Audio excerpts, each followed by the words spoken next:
नमस्कार दोस्तों, स्वागत है आप सभी का आपके चैनल सौगी क्लासेस में। मैं मोहिनी दीक्षित आज आपके साथ शेयर करने वाली हूँ। आज हम बात करेंगे नेट के सिलेबस में जो 8वीं इकाई है नाटक, जो टेक्स्ट लगे हुए हैं हमें पढ़ने के लिए, उस पर।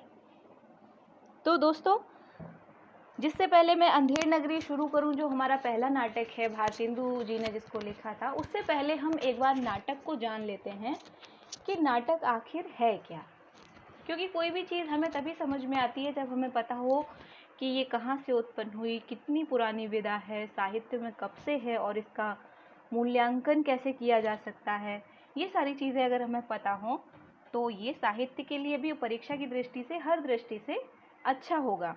तो दोस्तों, एक बार हम परिचय देख लेते हैं। तो नाटक साहित्य की प्राचीनतम विधा है। दुनिया भर की सभ्य संस्कृतियों में सबसे प्राचीन साहित्यिक विधा के रूप में नाटक मौजूद है।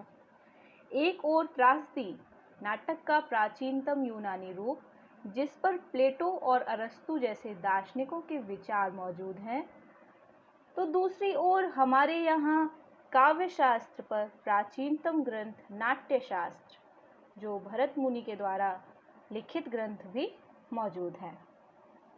संस्कृत के प्राचीन साहित्य की सबसे समृद्ध विधा अगर कोई है तो वह नाटक है।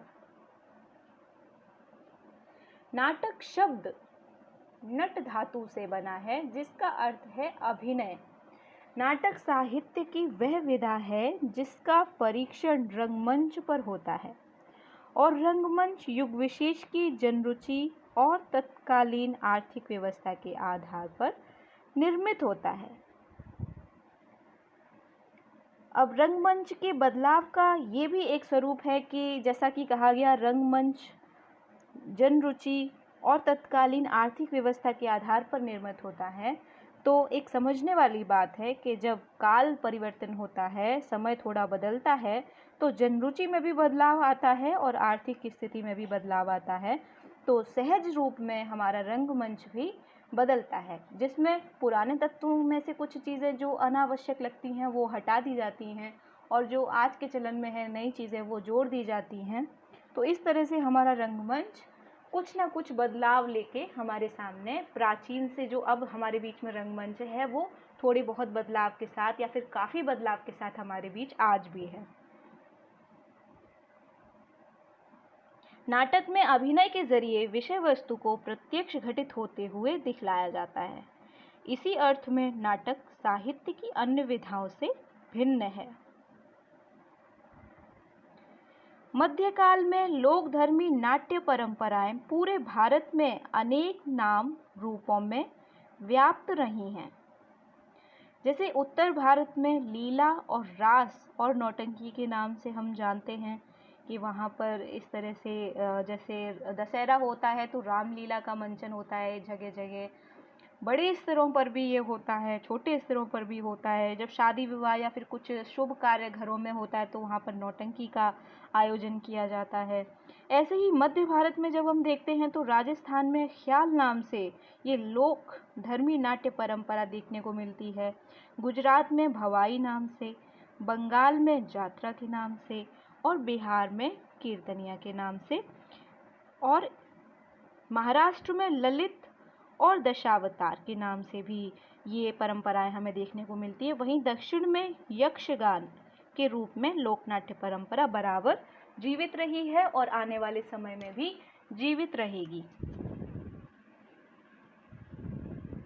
आचार्य रामचंद्र शुक्ल अपने इतिहास में आधुनिक गद्य साहित्य परंपरा का प्रवर्तन शीर्षक परिच्छेद के अंतर्गत लिखते हैं, विलक्षण बात यह है कि आधुनिक गद्य साहित्य की परंपरा का प्रवर्तन नाटकों से हुआ।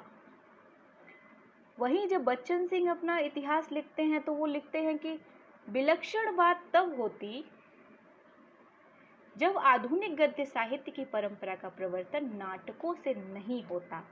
तो हमें समझ में आ रहा है कि शुक्ल जी को लगता है कि नाटकों की जो परंपरा चली, जो आधुनिक गद्य साहित्य का जो विकास हुआ, वो नाटकों से ही क्यों हुआ। तो उनको थोड़ा सा विलक्षण बात लगती है, क्योंकि 500 वर्षों का जो बीच में गैप था, उसके बाद एकदम से नाटक से शुरू होना अपने आप में एक लगेगा कि ये ऐसे कैसे हुआ। लेकिन जब हम देखते हैं कि हमारे कितने पुराने साहित्य में भी नाटक है तो हमें कोई आश्चर्य नहीं होता। तो इसीलिए बच्चन सिंह लिखते हैं कि विलक्षण बात इसमें कुछ नहीं थी।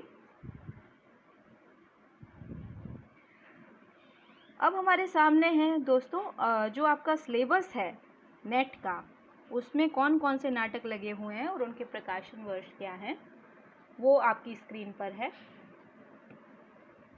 भारतेंदु के 2 नाटक लगे हुए हैं, अंधेर नगरी और भारत दुर्दशा। इनका प्रकाशन वर्ष भी दिया हुआ है। जयशंकर प्रसाद का 3 नाटक लगे हुए हैं, चंद्रगुप्त, स्कंदगुप्त, ध्रुव स्वामिनी। तीनों के तीनों ही बहुत महत्वपूर्ण हैं। इनसे प्रश्न बनना एकदम तय है, इनसे तो प्रश्न बनता ही बनता है। धर्मवीर भारती का अंधा युग, ये भी बहुत महत्वपूर्ण है। अगले नाटककार हैं लक्ष्मी नारायण मिश्र, जिनका नाटक लगा हुआ है सिंदूर की होली।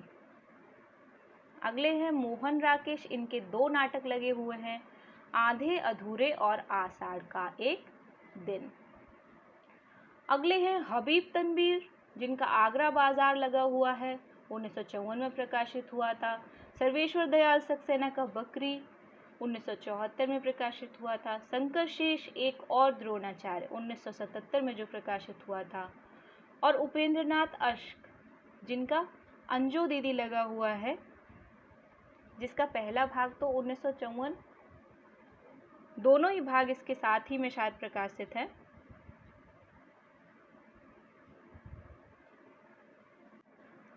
मन्नू भंडारी का महाभोज लगा हुआ है, जो 1982 में प्रकाशित हुआ था।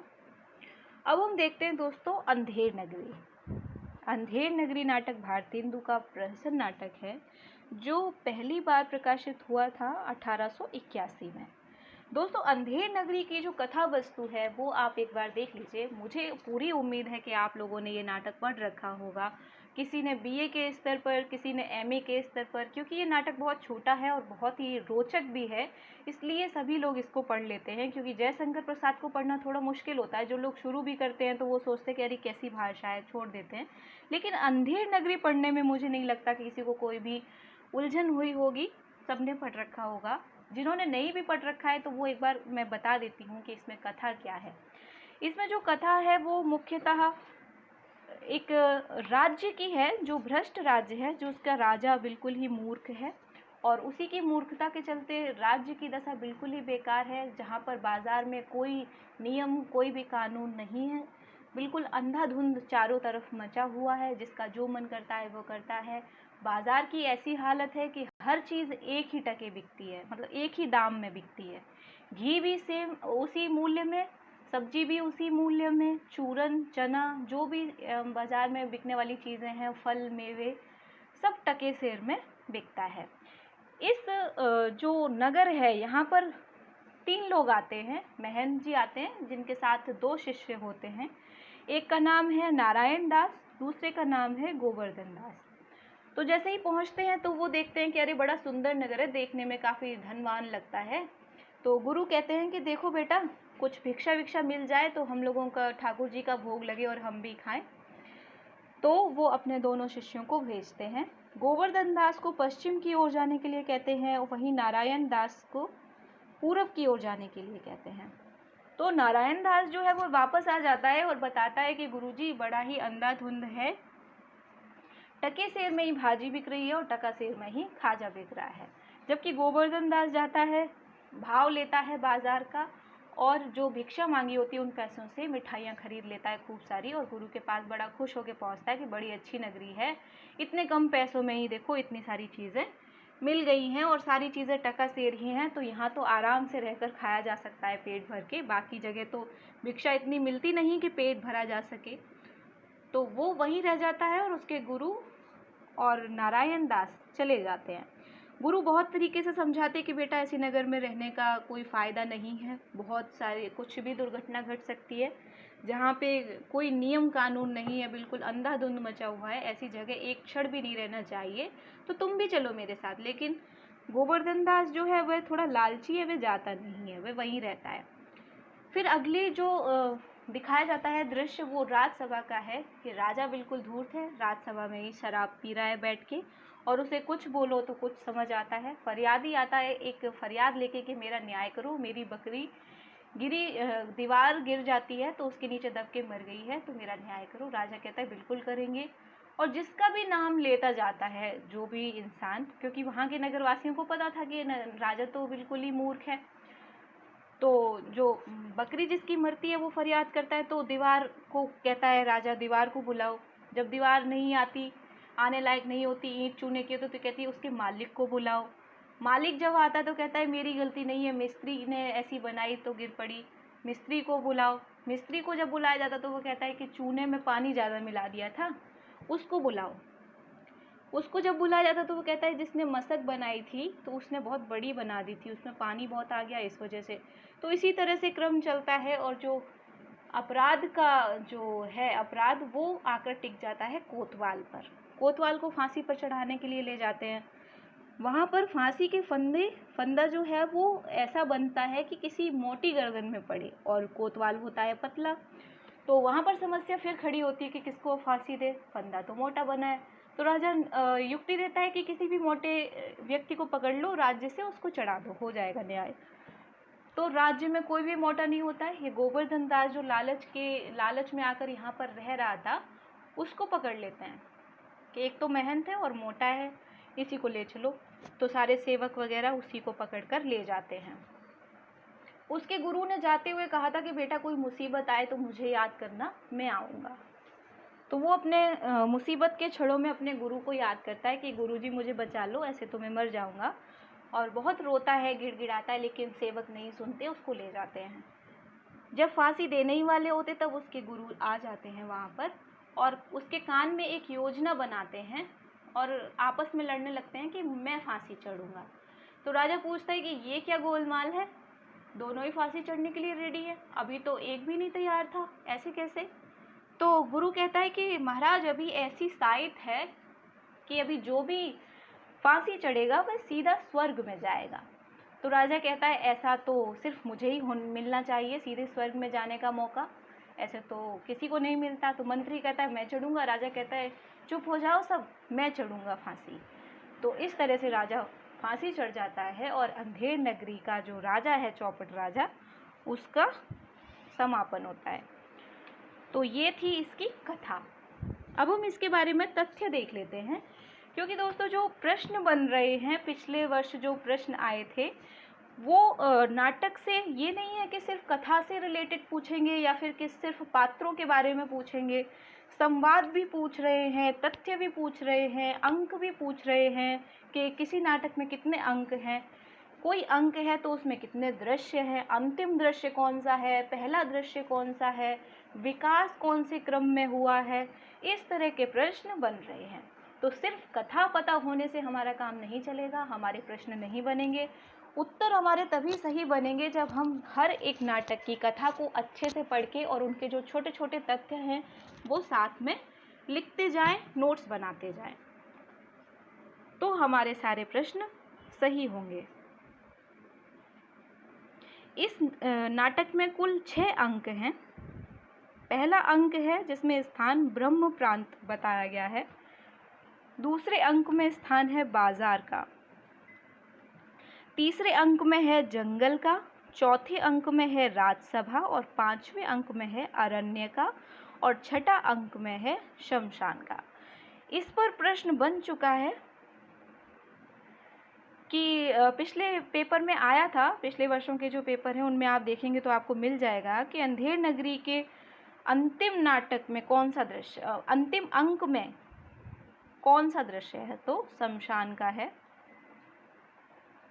इसके जो मुख्य पात्र हैं मैंने बताया, महंत जी हैं जो गुरु हैं, नारायण दास पहला शिष्य है, गोवर्धन दास दूसरा शिष्य है, राजा है, मंत्री है, कोतवाल है, फरियादी है, भिश्ती है, कारीगर है, साथ में जो बाजार में आवाज़ें लगाते हैं सब्जी बेचने वाले, मिठाई बेचने वाले, तो मिठाई वाला, सब्जी वाली, चूरन वाले, इस तरह से नाम इसमें आए हैं।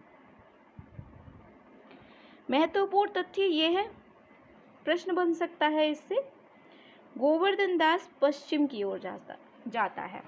प्रश्न बन सकता है कि गोवर्धन दास किस दिशा में जाता है, नारायण दास किस दिशा में जाता है। तो ये याद कर लेना दोस्तों कि कौन सा शिष्य किस दिशा में नगर में प्रवेश करता है। कुछ संवाद हैं यहाँ पर जो महत्वपूर्ण हैं। पहला है, यह नगर तो दूर से बड़ा सुंदर दिखाई पड़ता है, देख कुछ भिक्षा उच्छा मिले तो ठाकुर जी को भोग लगे और क्या। ये कौन कहता है? महंत जी कहते हैं। अगला है, बहुत लोभ मत करना, देखना हाँ लोभ पाप को मूल है, लोभ मिटावत मान, लोभ कभी नहीं कीजिए या में नरक निदान। ये कौन कहता है? महंत जी कहते हैं अपने शिष्य को समझाते हुए। जो गोवर्धन दास है उनको पता है, वो कहता है कि अगर यहाँ पर ऐसा है तो हम यहीं पर रह जाएंगे, खूब भिक्षा लेकर आएंगे। तो गुरु समझाते हैं कि ज़्यादा लोभ मत करना। आगे है बाजार का ये दृश्य, घासीराम चने वाला, तो वह चना बेच रहा है। चना हाकिम सब जो खाते, सब पर दूना टिकस लगाते, चने जोर गरम टके सेर। आगे है, हिंदू चूरन इनका नाम, चूरन बेचने वाला है और चूरन बेच रहा है इस उक्तियों के साथ।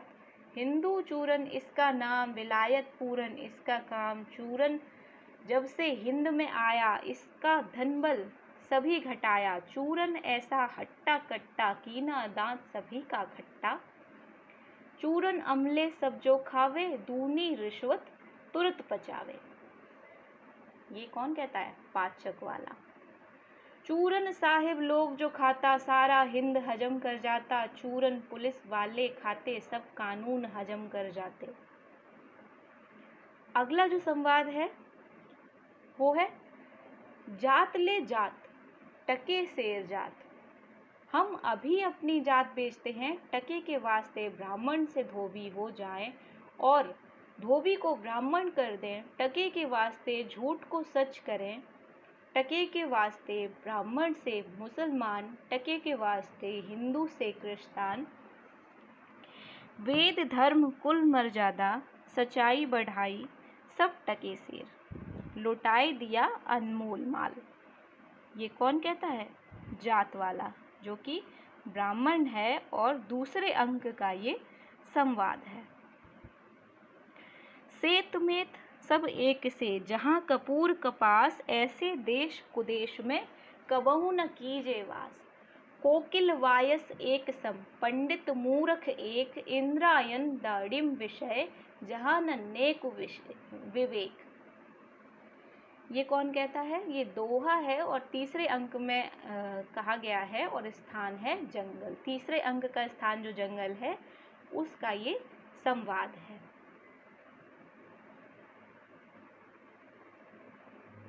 ये राजा की धूर्तता का एक संवाद है कि वह पान वाले की आवाज़ सुनकर भी चौंक जाता है और कहता है, क्या कहा? सूप न कहा ये महाराज। ये राजा बोलता है और चौथे अंक का ये संवाद है, स्थान है राजसभा। अगला जब फरियादी आता है तो राजा का उत्तर होता है, तुम्हारा न्याय यहाँ ऐसा होगा कि जैसा जम के यहाँ भी ना हुआ होगा न होगा, बोलो क्या हुआ। राजा बोलता है और ये चौथे अंक का संवाद है। यह तो बड़ा गजब हुआ, ऐसा ना हो कि यह बेवकूफ इस बात पर सारे नगर को फूंक दे या फांसी दे। ये कहता है मंत्री चौथे अंक में। बात जब आ जाती है कोतवाल पर कि कोतवाल ने ऐसी सवारी नहीं का, हव्वे के जो बकरी वाला था वह उसको देखने के चक्कर में बड़ी बकरी बेच देता है जिसकी मशक बड़ी बनती है।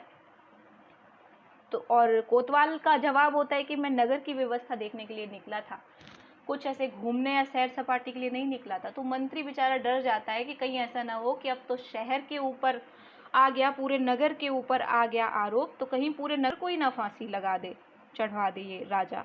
तो वो अपने मन में ये सोचता है। ये जो संवाद है ये मंत्री मन में सोचता है, प्रकट रूप से नहीं कहता है। आगे है, नीच ऊंच सब एक ही ऐसे, जैसे भड़ुए पंडित तैसे, जात पात पूछे नहीं कोई, हरि को भजे सो हरि का होई।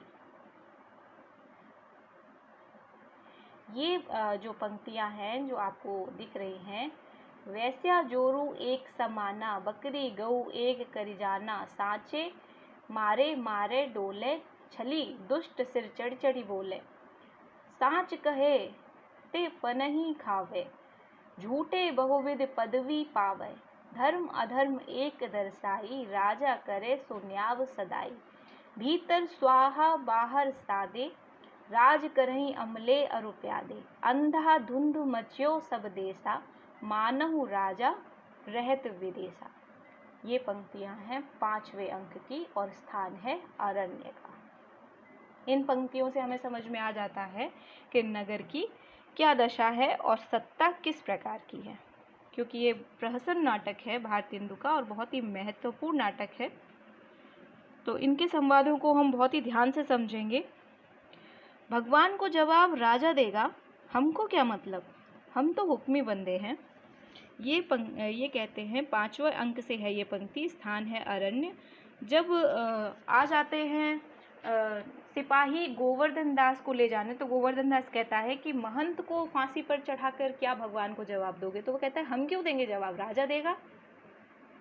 अगला है स्वर्ग जाने में बूढ़ा जवान क्या, आप तो सिद्ध हो, आपको गति अगति से क्या।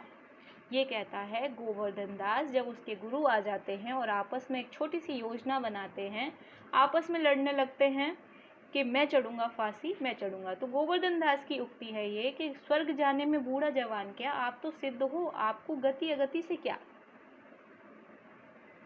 अगला है इस समय ऐसी साइट है कि जो मरेगा सीधा वैकुंठ जाएगा। ये योजना थी गुरु और चेले के बीच में, तो ये गुरु कहते हैं और अंक है कौन सा, 6। अंतिम जो पंक्ति है इस नाटक की दोहे के रूप में है, जहाँ न धर्म न बुद्धि, नहीं नीति न सुजन समाज, ते ऐसे ही आपो ही न सह, जैसे चौपट राज। ये अंतिम पंक्तियां हैं इस नाटक की और गुरु जी कहते हैं और 6ठे अंक में है। 6ठा अंक कौन सा दृश्य है, शमशान का। तो दोस्तों ये हमारा था अंधेर नगरी, पूरा हो गया। आपको ये वीडियो कैसा लगा मुझे बताइएगा, और आने वाले वीडियो के नोटिफिकेशन आपको मिलते रहें, क्योंकि जो आने वाले नाटक के अगले वीडियो हैं वो भी अब लगातार आपको मिलेंगे। तो चैनल को सब्सक्राइब भी ज़रूर कर दीजिएगा। अगले वीडियो के साथ जल्द ही मिलेंगे। नमस्कार।